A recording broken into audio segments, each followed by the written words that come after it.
Hello students.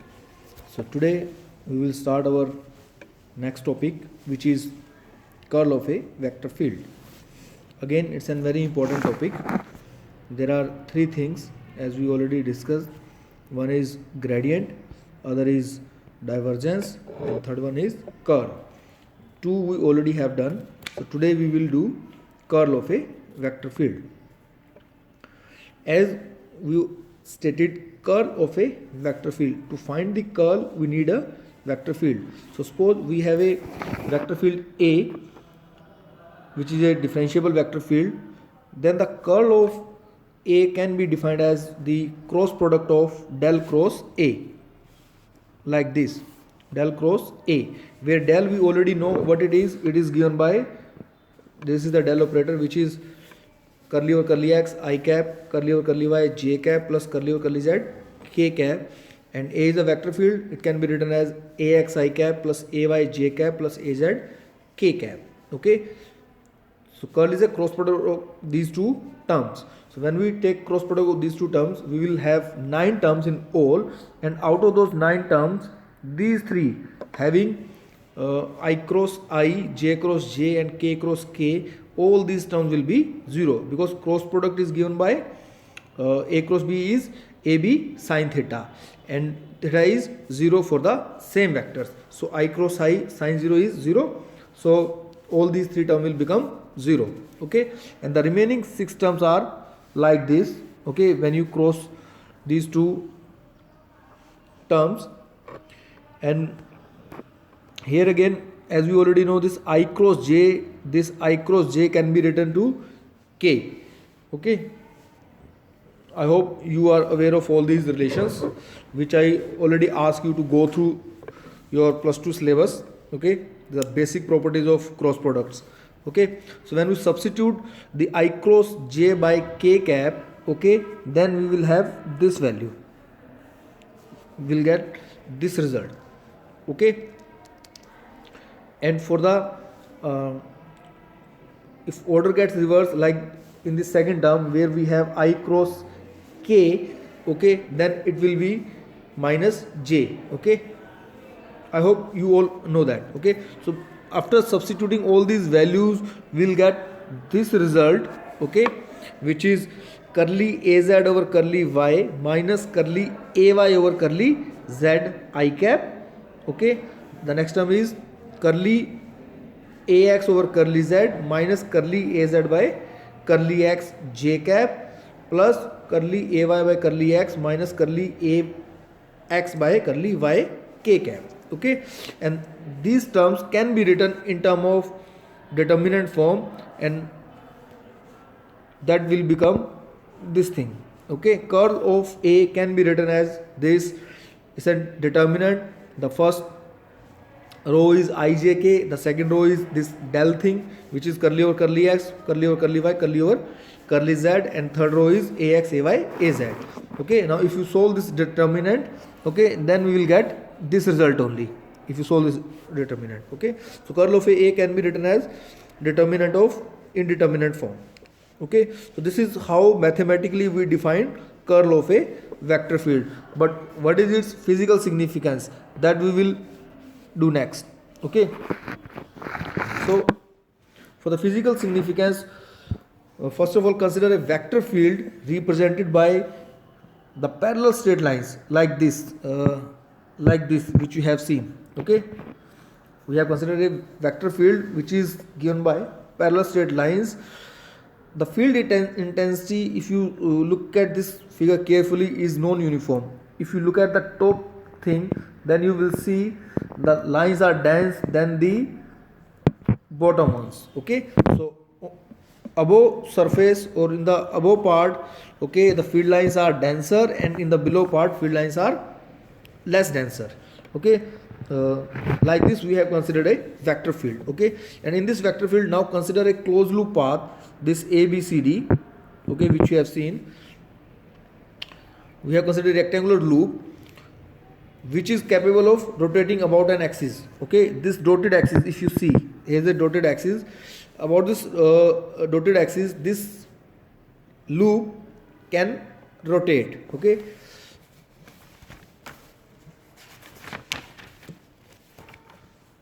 So now consider at any instant the position of the loop is a dash, b dash, c dash and d dash, like this in this figure.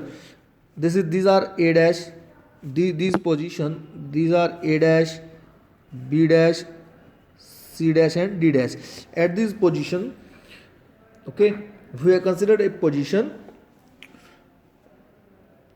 where this loop is situated, okay. And in this situation, if you remember the field lines, these field lines, these are perpendicular to the all the sides, okay. And therefore if we take the line integral of a along this closed path, which is a dash, b dash, c dash and d dash, that will be 0, because for each line, okay, like a dash, b dash, then b dash, c dash and c dash, d dash, for all these lines, because the vector field is perpendicular to the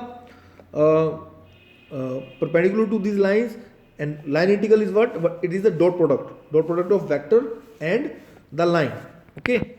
So if you solve this dot product, then this will be vector dot dr, okay, then a dr cos of theta, and theta is 90, so cos 90 is 0, okay. So for corresponding to each line, if you find the line integral, then that will be 0, and if we get sum of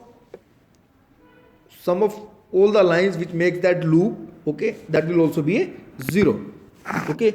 Now consider another situation. Say after the rotation, the rectangular loop at any instant of time, suppose it is at this position a, b, c, d, which is like this, okay, this position a, b, c, d.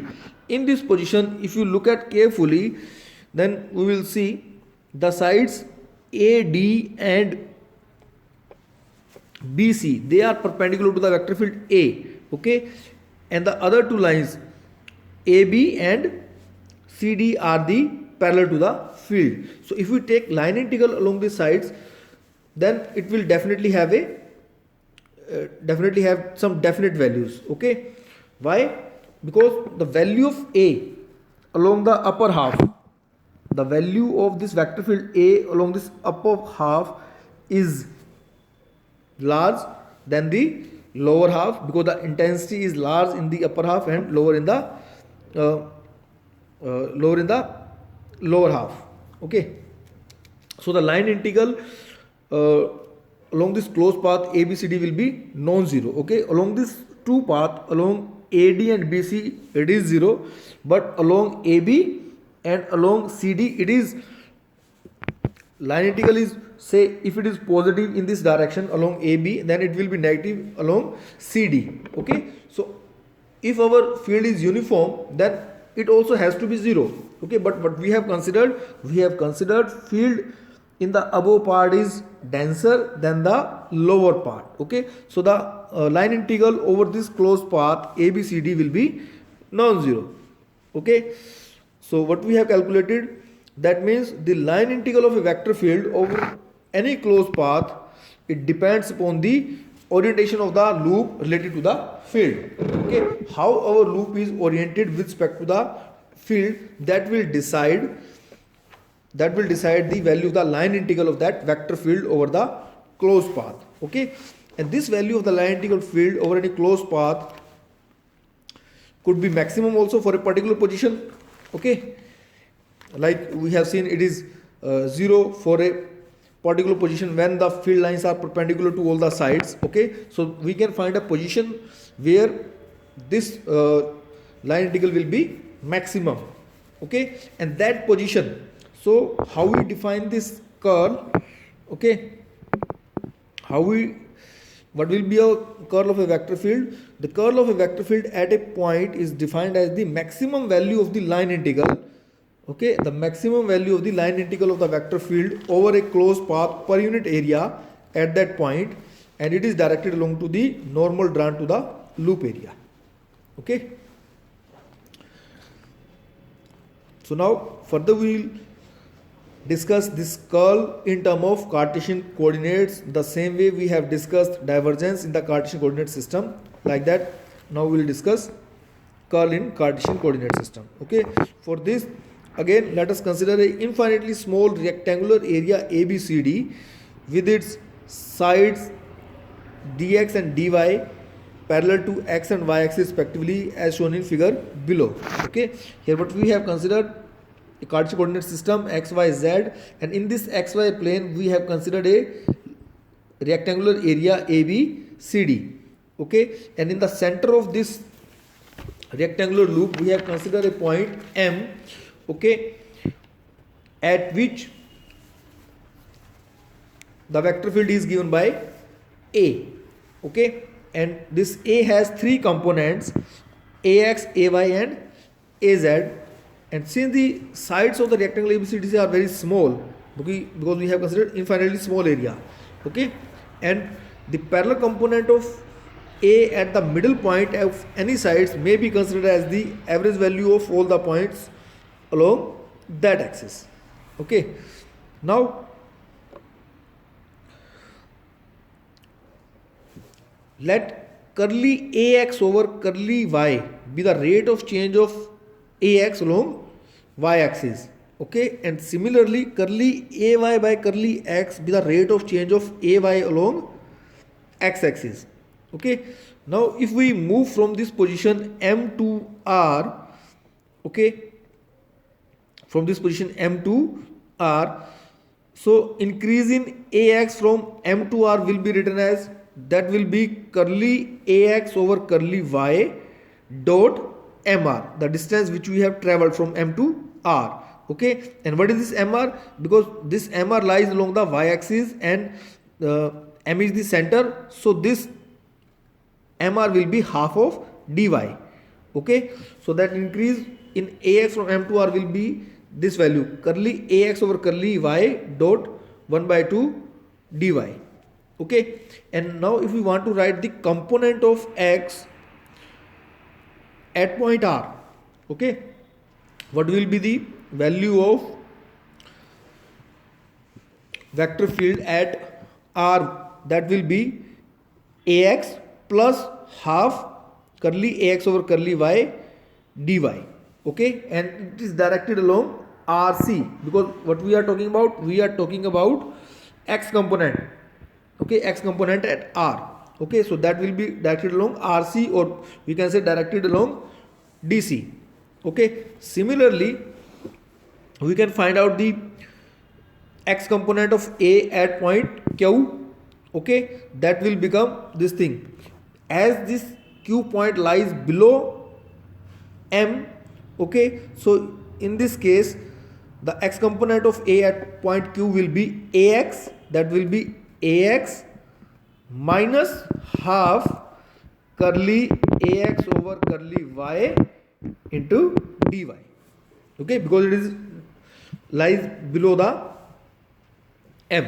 Okay, and it is directed along QB, or say along AB. Okay, similarly we can write the Y component of A at point P. Okay, Y component at point P, what it will be? It will become this value. Y component of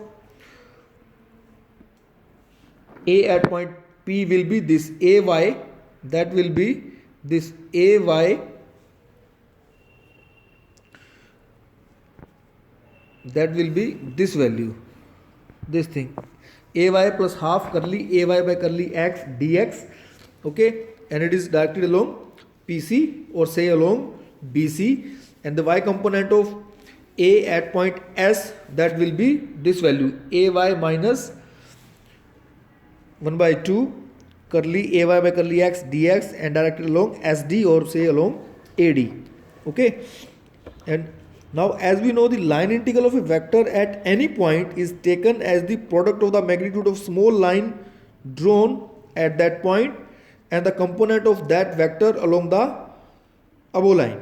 Okay, so the line integral along this path ABCD will be, that will be given by this. Okay, that will be the vector component of AB into AB, vector component of BC into BC, similarly vector component of CD into CD, and vector component of DA into dA. Okay, we need to count this in a circular form, means A to B, B to C, C to D, and then D to A. That way we need to write it. Okay, in a circular motion we need to move forward. Okay, so the first part, the vector component along AB. If you remember, what is that? The vector component of along RC, sorry, vector component along AB means that vector component along QB. Okay, that means that was this, the component of the x component of vector at point Q was that. Okay, and what is the value of that thing? That was AX minus 1 by 2 curly AY by curly X dx along, sorry, that value was this AX minus curly, sorry, that value was AX minus 1 by 2 curly AX over curly Y dy along QB, or say along AB. That value comes there. Okay, and it is along AB, and what is AB? AB is nothing but the along dx, because this is our x-axis, it is dx. Okay, so similarly other terms we can write here. Okay, these last two terms which we have written along CD and DA, they are written negative. Okay, because the actual vectors, it is acting along DC and AD. Okay, opposite to what we have written here. Okay, and now if you solve this, okay, what we will end up with these two terms, which is curly AY over curly X dx dy minus curly AX over curly Y dx dy. Okay, now if we divide the above relation by dx dy on both sides, that is area on xy axis, okay, then what we will get? We will get the line integral of A along ABCD per unit area. Okay, and it is nothing but the z component of curl of the vector field A. Okay, that will become this thing, that is the curl of A, z component of curl of A, which is curly AY by curly X minus curly AX over curly Y in the direction of K cap. Okay, similarly we can write the line integral of vector field A per unit area in this relation was in xy plane, which gives the z component of curl of A. Okay, similarly we can write its x component and its y component. Okay, so curl of A x component will be this, that will become curly AZ over curly Y minus curly AY by curly Z I cap, and curl of A Y component will become curly AX over curly Z minus curly AZ over curly X J cap. Okay, now if we add all these three components, okay, so total curl will become this component of X, Y and Z. Okay, which will be this. And if you remember, again this is nothing. Okay, again this can be written in term of determinant form, and this relation is same what we have defined in our earlier article. Okay, but this is how we can drive this relation in Cartesian coordinate system. Okay, so the curl of a vector is nothing. It can be mathematically, it can be simply calculated by calculating the determinant of this del vector and given A vector field. Okay, then there are special cases related with this. Suppose for any given vector field, if curl of that vector field is 0, okay, if curl of that vector field is 0, that means there will be no circulation or rotation at all in that region, and such a field is called irrotational vector field. Okay, means those vector fields are irrotational, can't be rotated.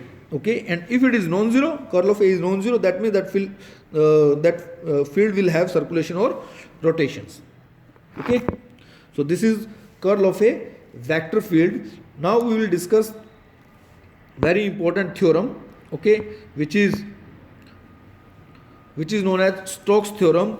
Similarly, in case of divergence, first we have discussed divergence and then we discuss Gauss divergence theorem, which is very important, okay, which relates surface integral with the volume integral. Okay, now we will have Stokes theorem, which will relate line integral and surface integral.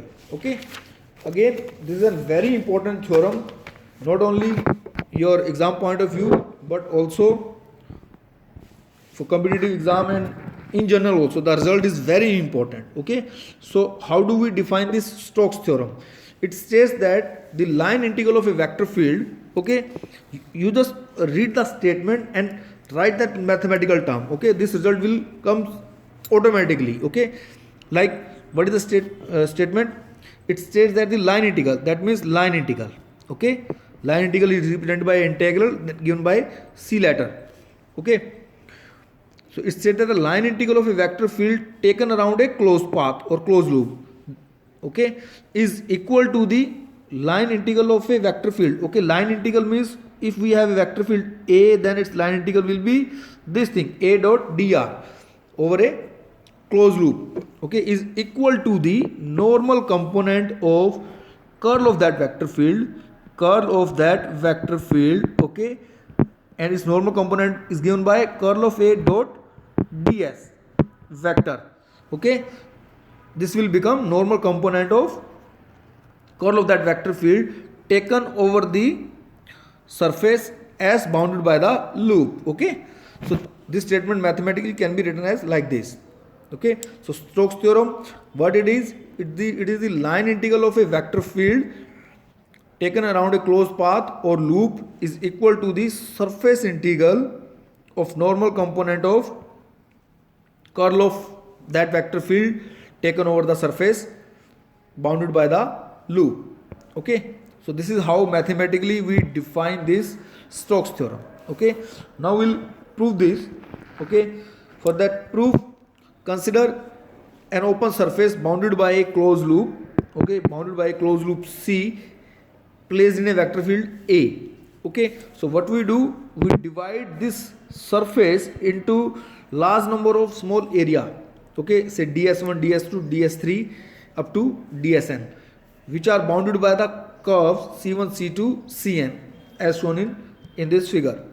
Okay, further consider one such element, say ith, having curve boundary ci, okay, curve boundary ci, this is any ith segment, and having vector area which is directed along n cap dsi, where n cap is the unit vector normal to dsi.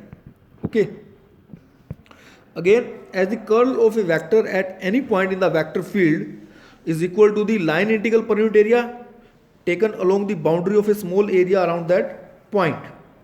Okay, so therefore the line integral of the vector field A around the boundary of an elemental area ds is equal to the product of normal component of curl A and the elemental area ds. Okay, so this line integral del cross A